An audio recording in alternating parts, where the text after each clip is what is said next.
Hello everyone, it is Seth, probably better known as Saffron Olive. We're back here with another edition of Budget Magic. This week we are playing blue-green, so Simic Evolve in Modern.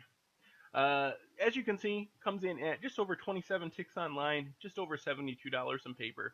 So not a bad deal for a deck that can take down some of the best decks in Modern, as you will see in the videos. I was actually really surprised with this deck. I'm not much of an aggro player. But this deck has a sort of sweet, like, combo-y synergy feel to it, and I was really impressed with how well it performed this week. The main idea of this deck is that we will get 9 power on the battlefield on turn 2 or turn 3, and then we hope that that amount of power, backed up by some soft permission, is enough to get the job done. So how do we get 9 power on the battlefield on turn 2 or turn 3? Well, we have a 3-part plan. Step 1 is to play an Evolve creature. We have 2 1-drop Evolve creatures. The first is Cloudfin Raptor. 1 blue mana, you get a 0/1 flyer that has Evolve. So Evolve, if you're not familiar, is an ability where whenever a creature enters the battlefield under your control, if that creature has a power or toughness greater than this creature, so Cloudfin Raptor, you put a +1/+1 counter on Cloudfin Raptor. So it's a 0/1. If you play a 1/1, Cloudfin Raptor gets a +1/+1 counter, becomes a 1/2, then a 2/3, 3/4, 4/5, and so on. So it just keeps growing whenever you play a creature bigger than itself. Also, Experiment 1, same deal. No flying this time, but you get a 1/1 for 1 green mana. You can remove 2 +1/+1 counters to regenerate it, and it has Evolve. So if you play a 2/1, Experiment 1 gets a +1/+1 counter and becomes a 2/2, 3/3, 4/4, etc.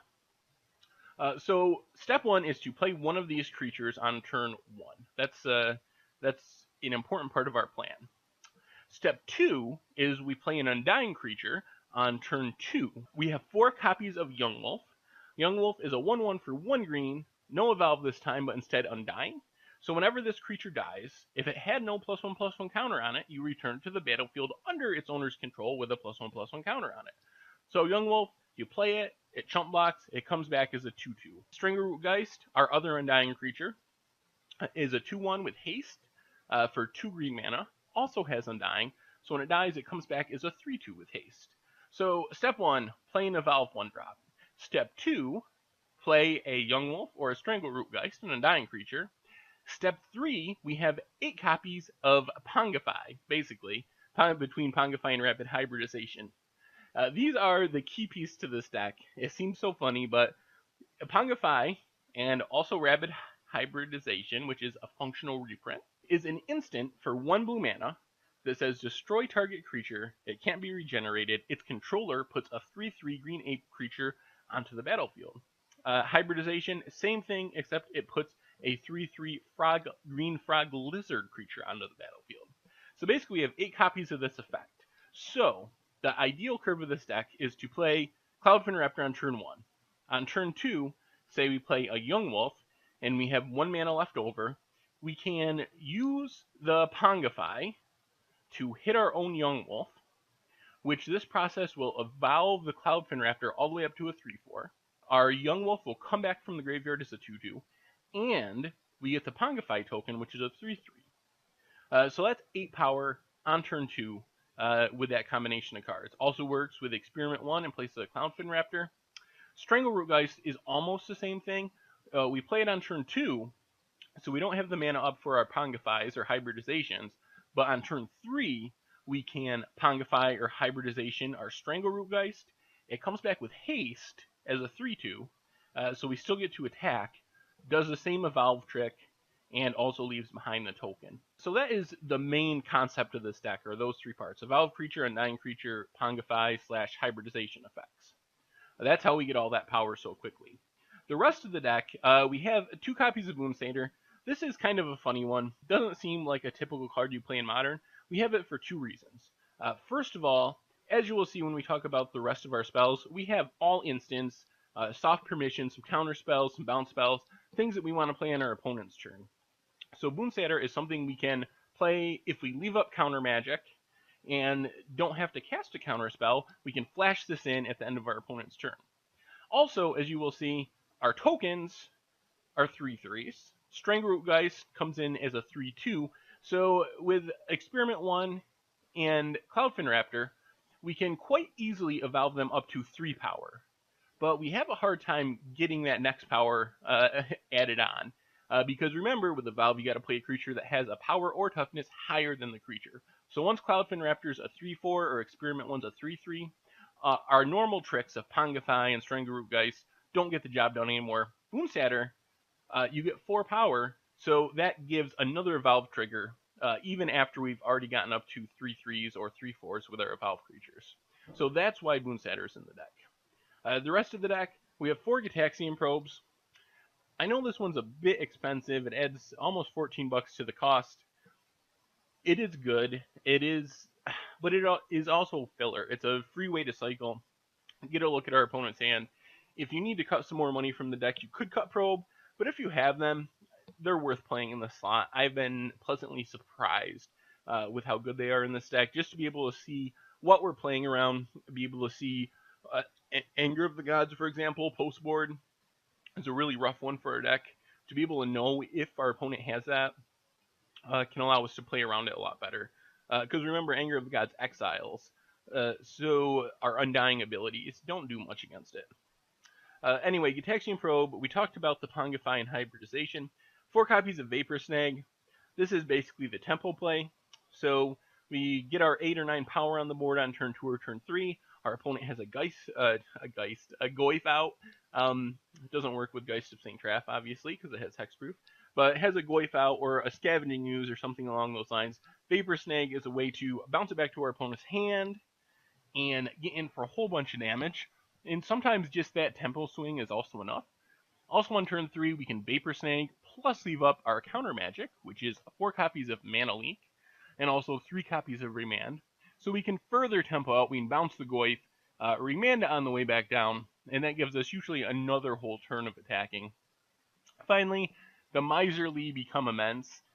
Exile some cards from your graveyard for the delve cost, cast it for maybe 1 or 2 mana, and give a creature +6/+6 till the end of the turn.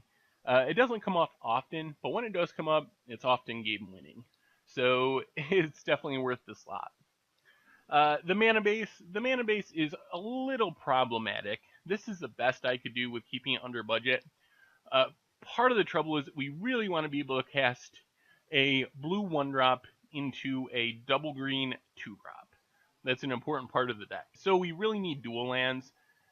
Ideally, we'd be able to play fetch lands and be able to fetch out breeding pools, which would make the mana base much more consistent. As it is, I still had success with this deck and posted a strong record, and that was even with a somewhat clunky mana base. For Duelist, we have 4 copies of Yavimaya, 2 copies of Hinterland Harbor. Not ideal, but we need some amount of duels, and we want the possibility of them coming in untapped. Yavimaya is actually fine. Even in a less budget version, I would still probably play Yavimaya because it's an untapped blue or green source, and we're so much of an aggro deck that losing 1 life rarely matters. 2 Evolving Wilds, a card I would definitely rather not play in this deck. It only fetches 1 color of mana, so it doesn't really help with our blue 1-drop into green double green 2-drop plan. But it's still necessary. I don't think we can get by just with the 6 duels and then basics. And then 7 forests and 3 islands. So this is one area that I would work on. If you can add money to the deck, maximize the amount of duels you can play, and you will be very happy. Sideboard, 4 Vines of the Vastwood. Just a way to protect our creatures from removal spells. It is relevant, and it's also a pump spell. So you probably know that from Infect. 3 Fogs. Fog is a weird one. One thing I realize, though, is playing against Infect, for example, we often feel like a turn slow. And since they're using all these pump spells, which are like one-shot effects, 1 Fog is often enough to swing that matchup. So I've been happy with that. 3 Dispels, way to deal with any instance, win a counter war, and so on. Negates also comes in to win the counter matchups. It's a good way to deal with Anger of the Gods. If our opponent is bringing in Anger, we are usually bringing in Negates to defend against it. Essence Scatter to deal with those problematic creatures. And an extra copy of Boonsatter, which I've never actually had to bring in yet. But you never know. Sometimes you want that extra Evolve trigger or an extra flash threat. It seems like it could be solid against a control deck. Just have another way to pressure an opponent on their turn instead of tapping out on our turn. One little tip, the way you stack your triggers in this deck is actually really important. You have an Experiment 1 on the battlefield. You play a Young Wolf.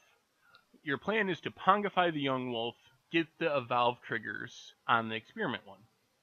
So if you cast the Pongify in the Young Wolf, that's fine.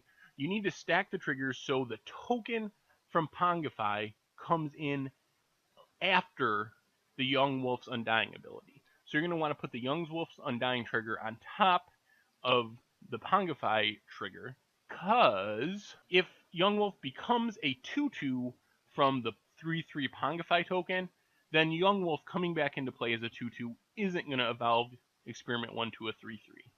So basically, as a general rule, just always stack the Undying trigger on top of the created token trigger.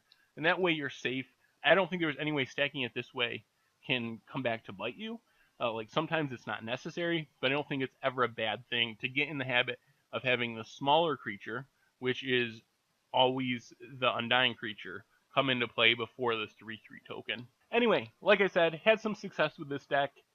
I enjoyed playing it. It is an aggro feeling deck, but it has enough counter spells and tempo plays to keep my interest. And plus, the ability to combo off, so to speak, with Pongifies on Young Wolves and stuff is pretty cool. You can also just use the Pongifies and Hybridizations to save your creature from a removal spell and upgrade it into a 3/3. So it's not bad in response to a Terminate or something either, because you just really want to keep that pressure on the board and close out the game as fast as possible while using the soft control measures to back up that plan. Anyway, I hope you enjoy the videos, and I will talk to you later.